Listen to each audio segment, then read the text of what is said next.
Shalom y bienvenidos a Vía Haftaj Israel, una frase hebrea que significa amarás a Israel. Esperamos que se queden con nosotros, ya que nuestro maestro, el Dr. Baruch, nos compartirá una enseñanza expositiva de la Biblia. El Dr. Baruch es profesor titular del Instituto Zera Abraham, con sede en Israel. Aunque todos los cursos en el instituto se imparten en hebreo, el Dr. Baruch se complace en compartir esta enseñanza en inglés con doblaje al español. Para más información, visítenos en amarasaisrael.org o descargue nuestra aplicación móvil Mi Estudio Bíblico. Aquí está Baruch y la lección de hoy. Cuando te encuentras involucrado en una situación muy difícil, bajo ataque del enemigo, ¿qué haces? Bien, todos sabemos que debemos orar, y la mayoría de las personas realmente oran. Pero, ¿cómo oran? ¿De qué manera? ¿Será que las acciones que conducen a nuestra oración, dónde oramos y cómo oramos, todas estas cosas le demuestran a Dios realmente nuestra seriedad? ¿Que creemos que la oración efectivamente cambia la situación? Dios puede hacerlo. Él quiere obrar, quiere moverse en tu vida y la mía. Quiere obrar con el fin de derrotar a los enemigos que se levantan en contra nuestra. Pero si vamos a recibir la liberación de Dios, debemos ser de lo más serios en cuanto a la oración. Toma tu Biblia y ve conmigo al libro de Isaías, capítulo 37. Iniciamos nuestro pasaje la semana pasada en el capítulo anterior. Hice mención de que el rey de Asiria, Sennacherib, ha montado un sitio contra Jerusalén. Ya ha tomado otras ciudades y a Judá. Ya ha producido gran destrucción en el reino del norte, que también era conocido como Israel. Él se había ganado una gran reputación. Este imperio que ha sido establecido, sobre el cual él está gobernando, es el imperio más grande del mundo. Nación tras nación, pueblo tras pueblo, ha caído debido a su gran poderío físico. Pero el poder físico no es siempre el que determina el resultado.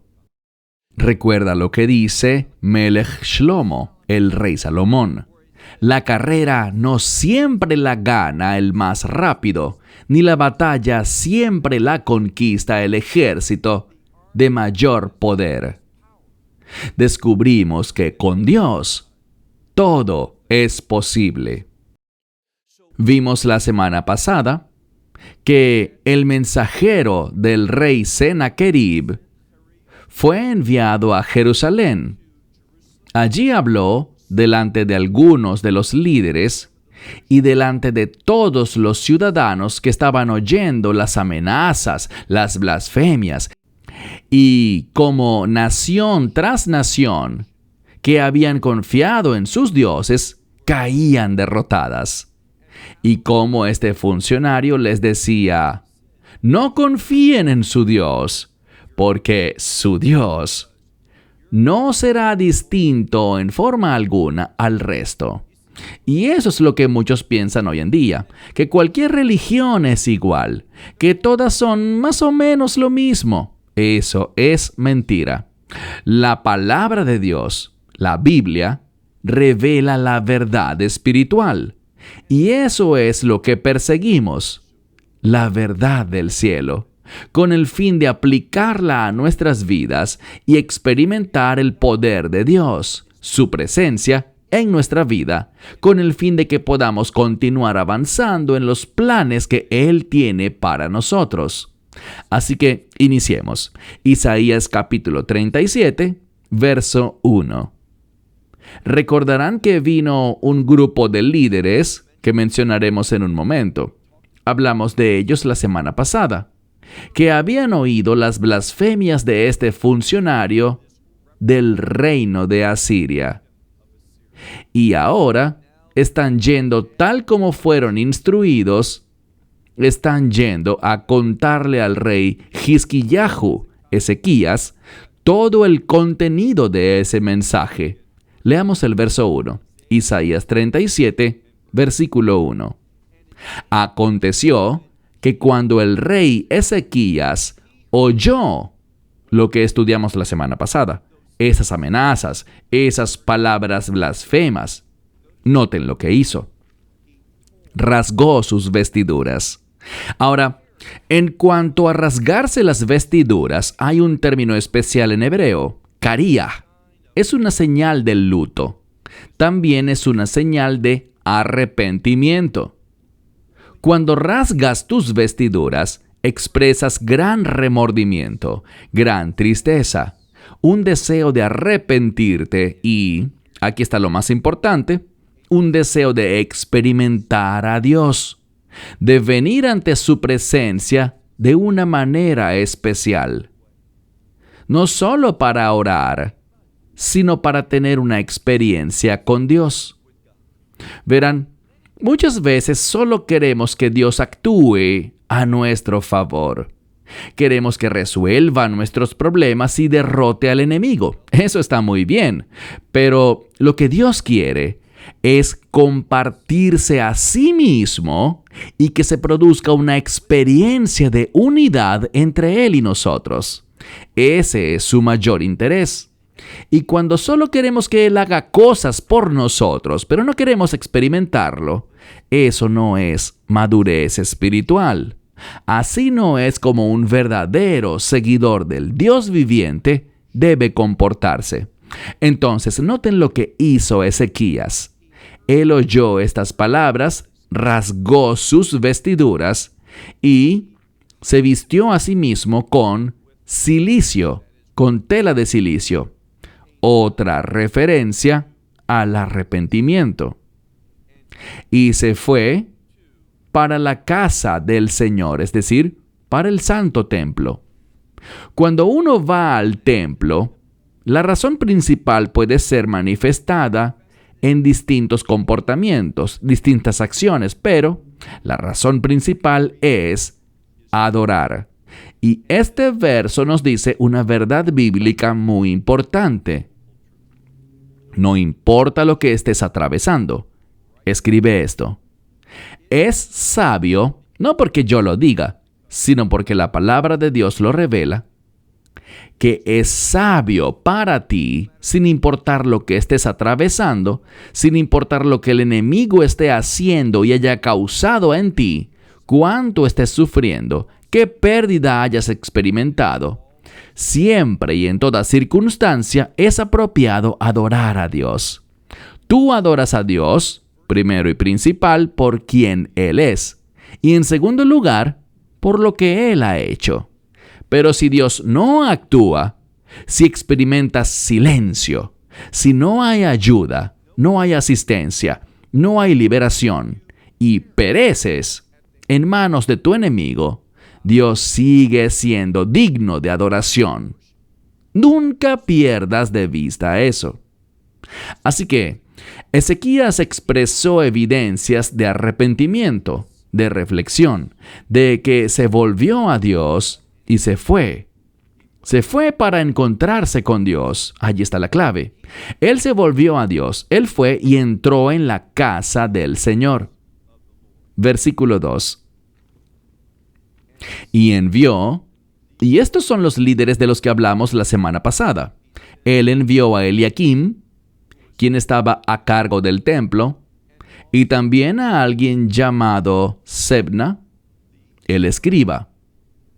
Y también envió a los ancianos de los sacerdotes. Y los envió también cubiertos de cilicio a Isaías, hijo de Amós, el sacerdote, o mejor dicho, el profeta. Entonces, ¿qué hizo él? Él fue a orar y a adorar a Dios.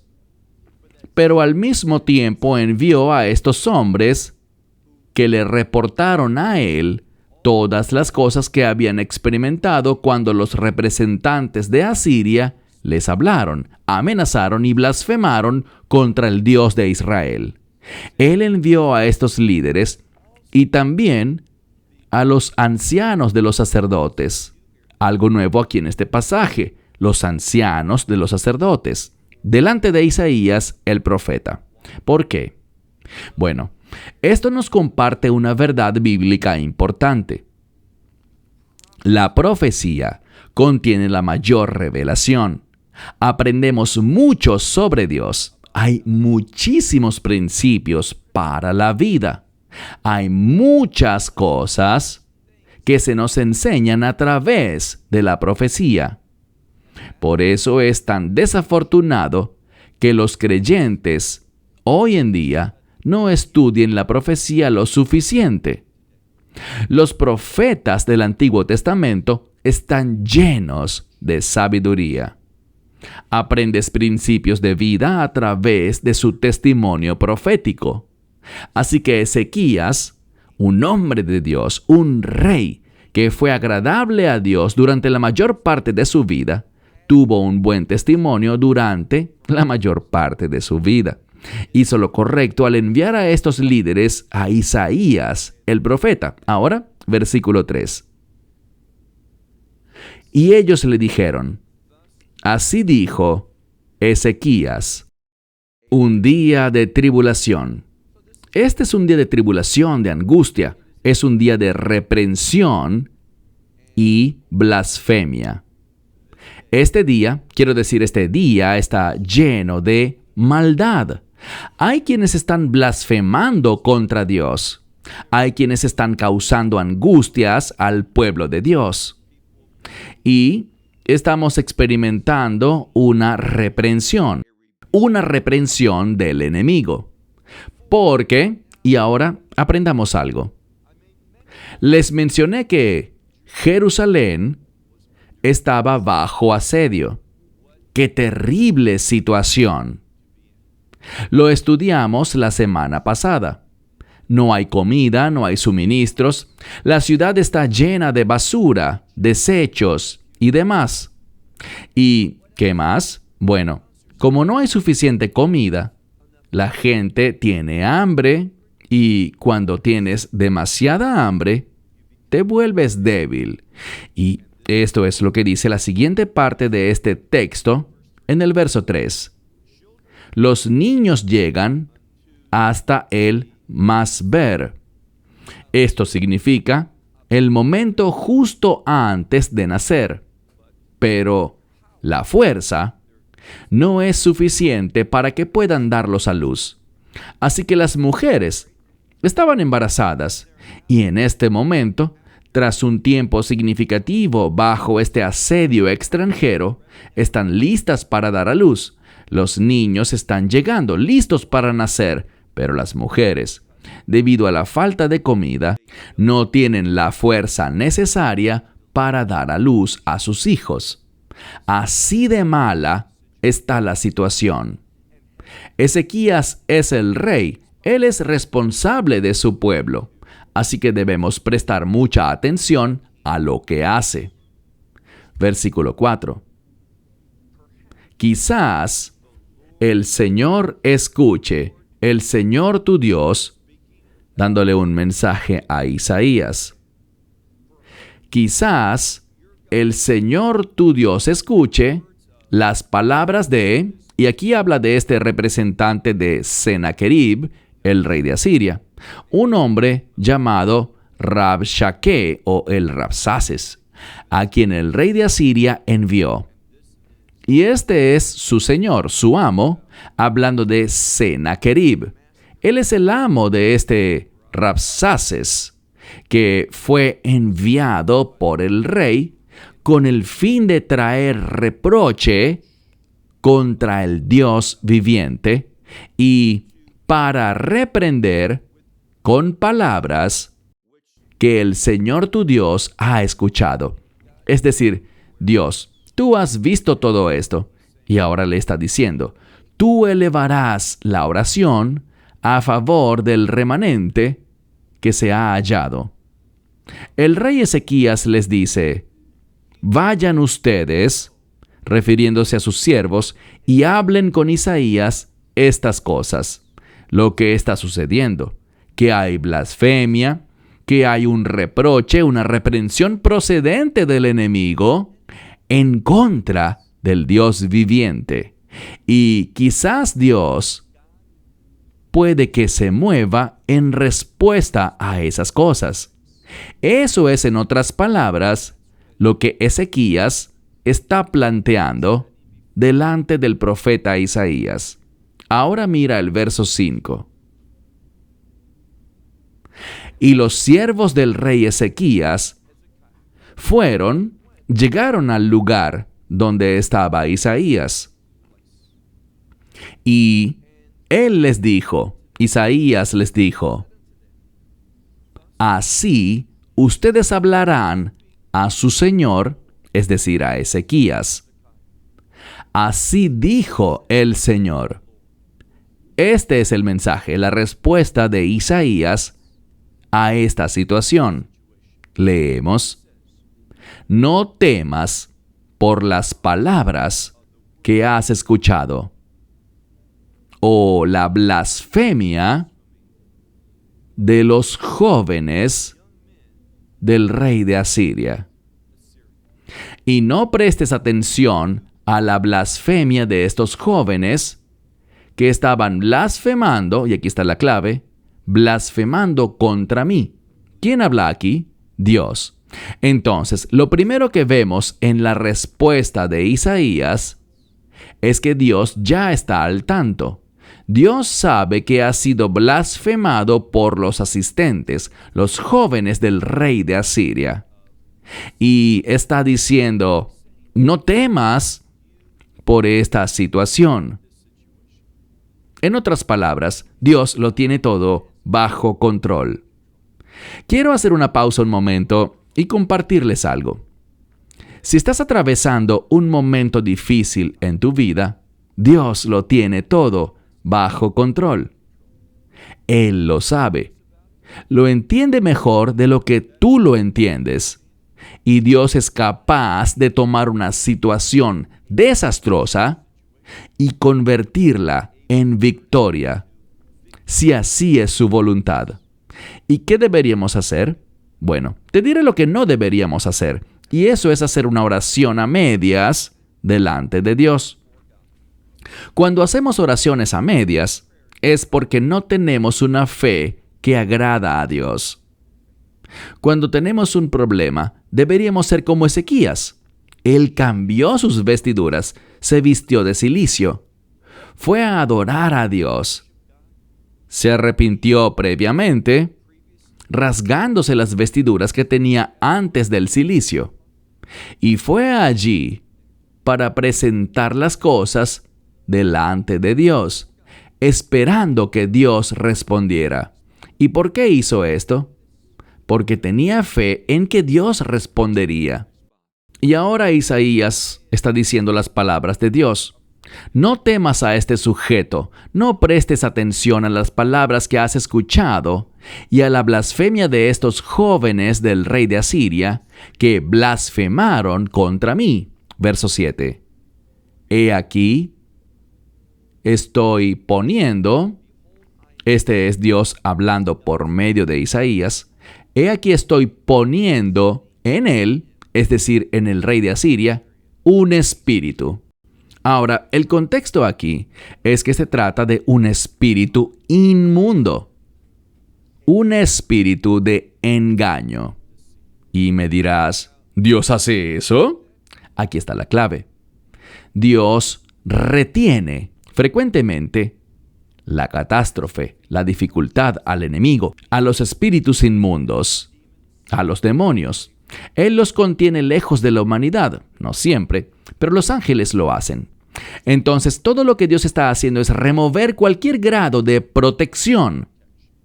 Cuando la mano de Dios, y me dirás, pero este rey de Asiria no es un creyente. Él no está en una relación de pacto con Dios. Es cierto, pero aprende algo. Dios es, como decimos en hebreo, Ribono Shalom. Él es el soberano sobre todo el mundo. Y lo que aprendemos en el nuevo pacto es que Él hace que la lluvia caiga sobre justos e injustos. O sea, la providencia de Dios va más allá de su pueblo de pacto, más allá de solo el pueblo que lo conoce. Verán, el hecho de que hay pecadores adorando a dioses falsos y que aún así son provistos, que pueden ir a dormir con sus estómagos llenos en un lugar fresco en verano y cálido en invierno, tienen posesiones, no conocen a Dios, no le sirven a Dios, pero Dios es quien les proveyó todas esas cosas. Aunque sean desobedientes, rebeldes y sin fe. Y Dios simplemente dice, basta, basta con este rey. Voy a retirar mi mano. ¿Y qué pasará? Bueno, este espíritu maligno entrará en él y él escuchará, porque ¿qué hacen estos espíritus? Ellos mienten. Dios puede hacerlo, no es quien lo causa, pero sí lo permite. Y este rey va a escuchar un rumor y regresará a su tierra. Y Dios dice, haré que caiga por la espada en su tierra. Así que sobre Sennacherib, de quien toda Jerusalén está aterrorizada, por quien toda Jerusalén está sufriendo, Dios dice, así de fácil, yo voy a colocar dentro de él, y ya entendimos cómo lo hace, removiendo de él su mano de protección, un espíritu maligno vendrá. Él oirá un rumor y él escuchará que está bajo ataque y se irá de ese lugar para huir a su tierra, y allí lo mataré. No Dios directamente, pero Dios usará a otros para acabar con su vida. Y él, literalmente, caerá, porque dice aquí, causaré que caiga. Dios está detrás de esto. Haré que caiga por la espada en su tierra. Verso 8. Esto es lo que está sucediendo en Jerusalén. Por causa de Ezequías, por causa del profeta Isaías, estos hombres llevan mensajes de un lugar a otro entre estos dos lugares. Y descubrimos en el verso 8 que este funcionario de Asiria, a quien conocimos la semana pasada, dice, el Rabsaces regresó y encontró que el rey de Asiria estaba luchando en Libna, porque escuchó que había partido de Laquis. Así que este hombre, vean su nombre de nuevo, el Rabsaces, él oyó que había otra guerra, otro asunto militar que ocupaba a Sennacherib, quien había partido de Laquis y había vuelto a su tierra. Verso 9. Y escuchó sobre Tirhacá, quien era el rey de Cush. Cush es Etiopía, diciendo, él salió a luchar contra mí. Así que ahora es el rumor de que el rey de Etiopía, y Etiopía en ese tiempo era un imperio poderoso, y el rumor era que había ido a la guerra contra Asiria. Leemos que él escuchó eso y envió mensajeros a Ezequías. Así que por esta razón, este funcionario escuchó lo que estaba sucediendo, estos rumores, cómo Sennacherib respondió y qué hizo. Bien, mientras viajaba, también envió mensajeros de sí mismo a Ezequías diciendo, verso 10, así dirás a Ezequías, el rey de Judá, no permitas que tu Dios te engañe ese en quien tú estás confiando, y me digas que no entregarás Jerusalén en manos del rey de Asiria.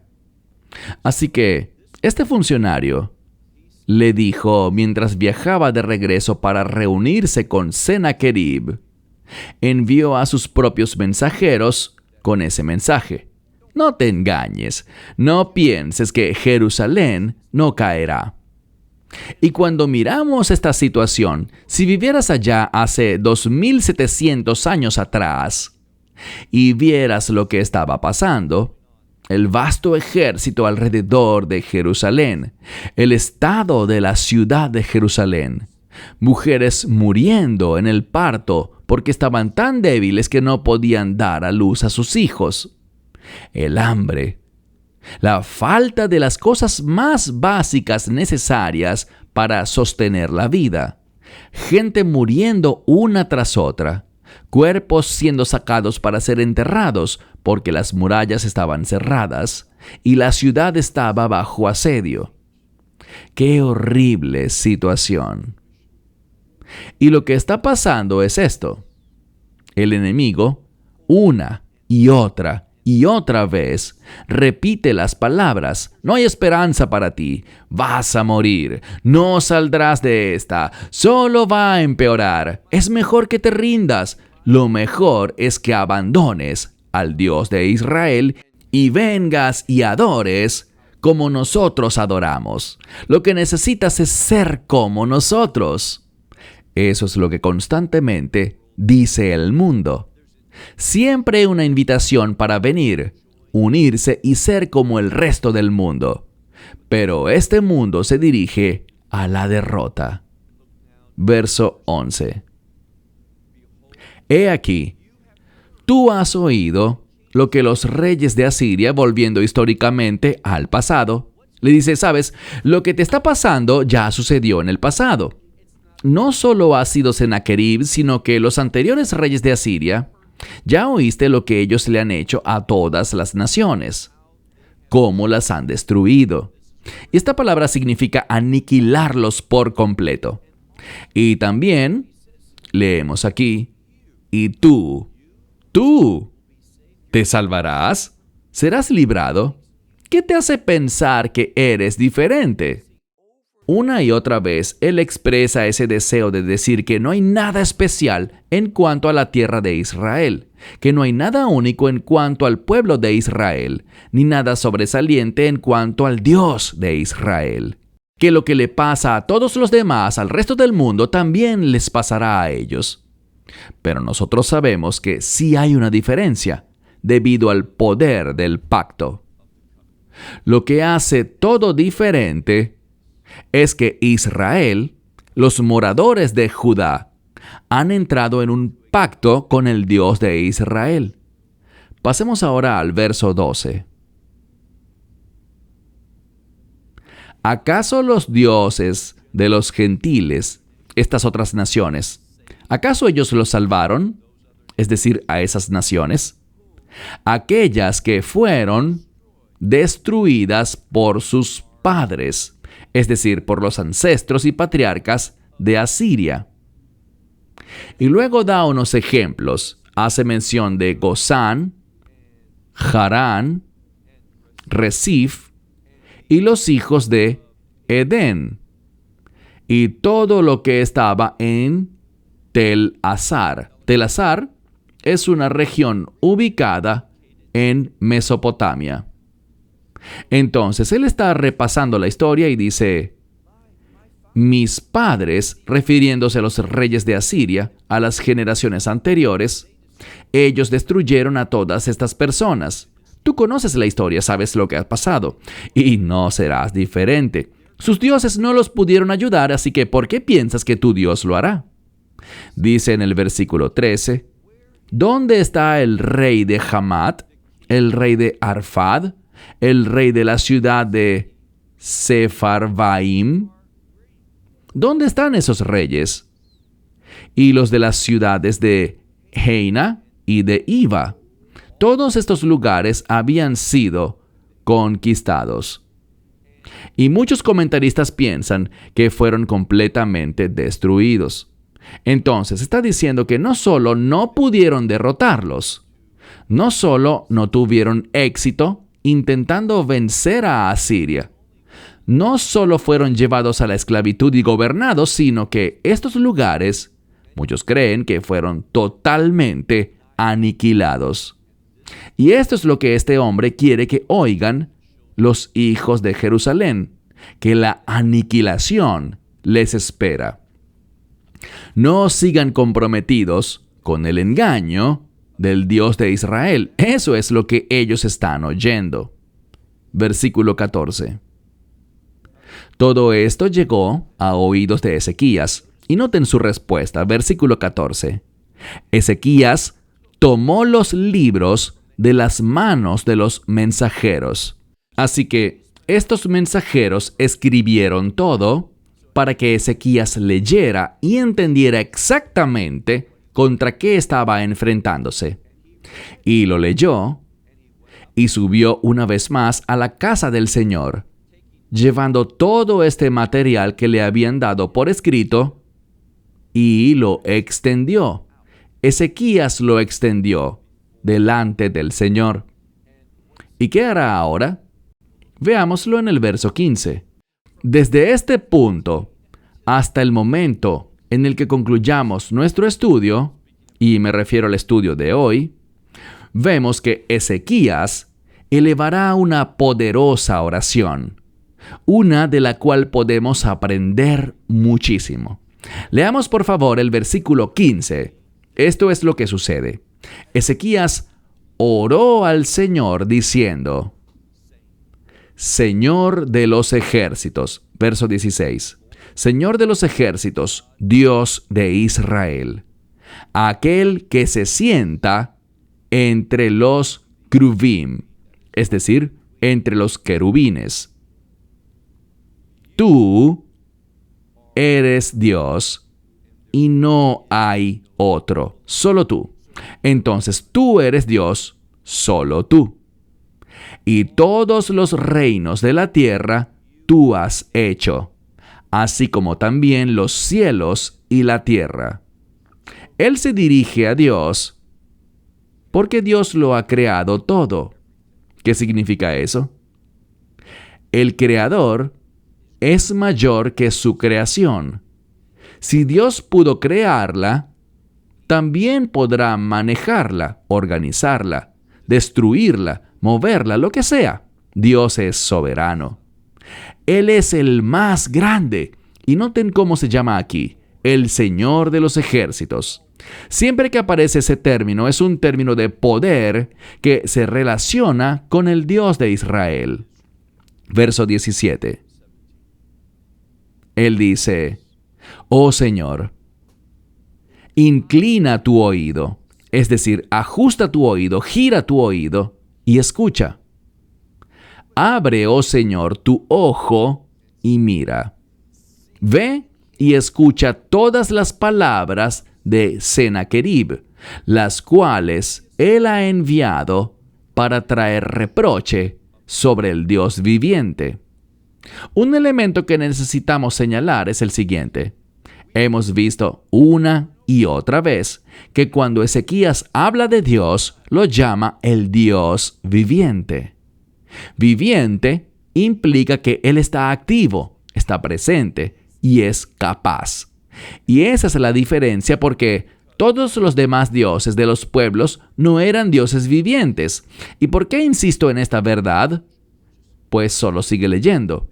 Mira lo que dice el versículo 18. Dice: en verdad, oh Señor.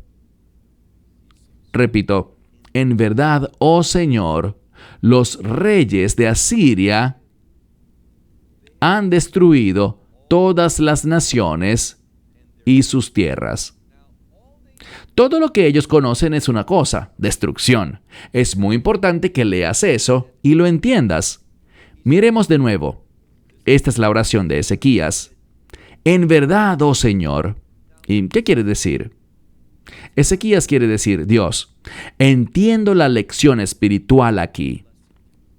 todos los reyes de Asiria, ¿qué es lo que hacen? Traer destrucción, no solo sobre la tierra de los enemigos que quieren conquistar, sino también sobre su tierra, o sea, su propia tierra. Y lo que esto revela es lo siguiente: ellos están vinculados a Satanás. La razón por la cual digo esto es porque la pasión de Satanás es la destrucción. Dios quiere edificar, construir. Dios se deleita en bendecir. Entonces, cuando Dios está involucrado en tu vida, Él te edifica, te construye, Él va cumpliendo, avanzando, logrando algo que crece, que madura y que logra más. Pero Satanás es exactamente lo opuesto. Él solo sabe de cómo destruir. Y ese es uno de los principios de aprender sobre espiritualidad.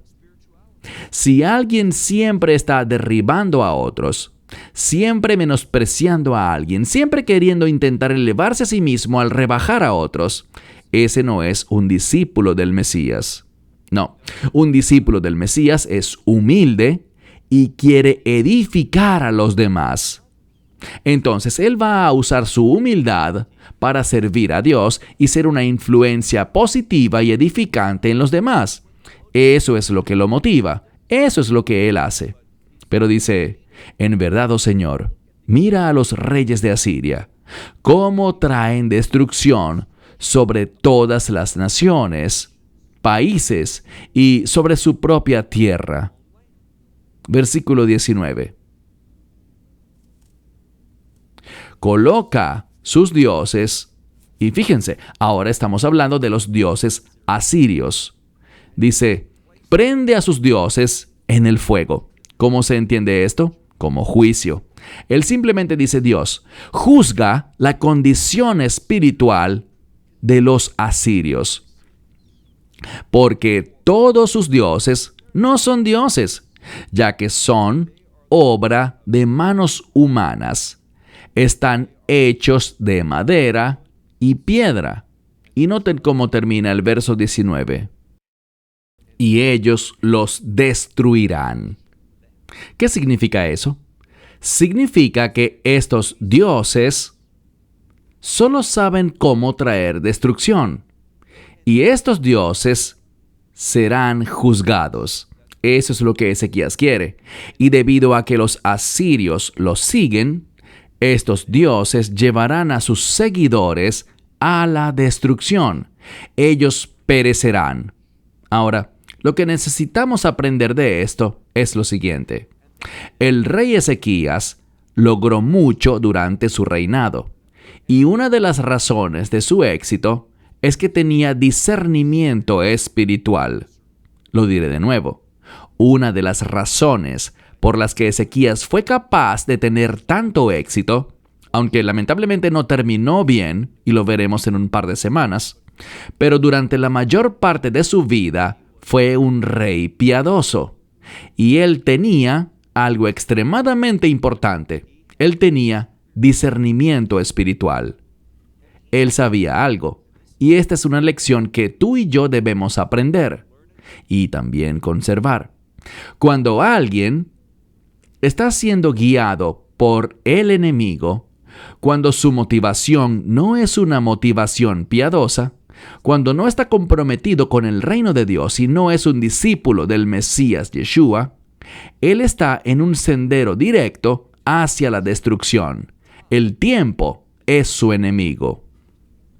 Pero como aprendimos en otra lección, cuando soy un discípulo del Mesías Yeshua, cuando camino en obediencia a la voluntad de Dios, a medida que pasa el tiempo, me acerco más y más a entrar al reino de Dios.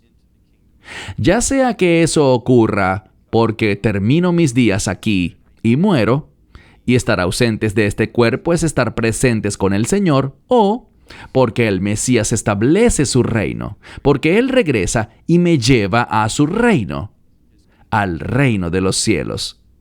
El tiempo está a favor de los creyentes. Yo sé que Dios se moverá para cumplir sus promesas conmigo, sus promesas del reino. Y sé que el enemigo, tarde o temprano, ese enemigo caerá y será derrotado. Eso es lo que Ezequías está diciendo al final del versículo 19. Un verso más y concluimos. Verso 20. Ahora, oh Señor nuestro Dios, sálvanos. Sálvanos de la mano, o de su mano, refiriéndose a la mano del rey de Asiria, para que todos los reinos de la tierra sepan que tú eres Señor, tú y solo tú. El versículo 20 es una hermosa conclusión para esta oración. Leemos: Ahora tú, oh Señor, tú eres nuestro Dios, sálvanos de su mano. Y el resultado de eso es que todas las naciones de la tierra sabrán que solamente tú eres nuestro Dios. Eso es lo que queremos que suceda. Queremos que Dios se mueva en nuestra vida, que experimentemos liberación y que nuestra liberación sea un testimonio de que fue Dios quien vino a nuestra ayuda, que fue Él quien nos liberó. Él nos dio la victoria porque le pertenecemos a Él. Con Dios, en última instancia, no probaremos la derrota. No veremos la derrota. En última instancia, somos un pueblo de pacto y victoria. Entonces, cuanto más tiempo transcurra, más cerca estaremos de esa victoria del reino. Así que en medio de las dificultades, cuando estás siendo atacado, haz de la oración tu prioridad. No solo unas pocas palabras, no solo caer de rodillas y pronunciar unas pocas palabras por 5 minutos, 10 minutos, media hora, 1 hora o lo que sea, sino que en ocasiones necesitas demostrar humildad. Vístete de cilicio, rasga tus vestiduras, ve al lugar de adoración. Adora, entrégate por completo a Dios. Aprende de lo que hizo Ezequías. Él trajo toda esa situación y la presentó delante de Dios. ¡Qué acción tan sabia! Todo problema, todo deseo de mis enemigos, toda amenaza, todo temor, arrójalos ante Él. Escríbelos, nómbralos y entrégalos a Dios. Colócalos delante de Él y observa cómo Dios actúa. A Dios le encanta liberar a su pueblo. Él es nuestra defensa. Él es fiel. Y cuando confiamos, dependemos y nos apoyamos en Él, Dios mostrará su fidelidad de una manera poderosa para traer la victoria a su pueblo. Cierro con esto. Y la próxima semana continuaremos para ver la respuesta de Dios a la oración de Ezequías. Hasta entonces, Shalom desde Israel. Shalom from Israel. Esperamos que te hayas edificado con el mensaje de hoy y lo compartas con otros. Te invitamos a seguir nuestros estudios cada semana por este canal y por el portal de YouTube de Amarás a Israel. También puedes descargar nuestra aplicación móvil gratuita, Mi Estudio Bíblico. Finalmente, para obtener más información sobre nosotros, visita nuestra web amarasaisrael.org, donde encontrarás otras conferencias de Baruch en audio, video y texto. Hasta el próximo programa. Que el Señor te bendiga en Yeshua HaMashiach, Jesús el Mesías, mientras caminas con Él. Shalom desde Israel.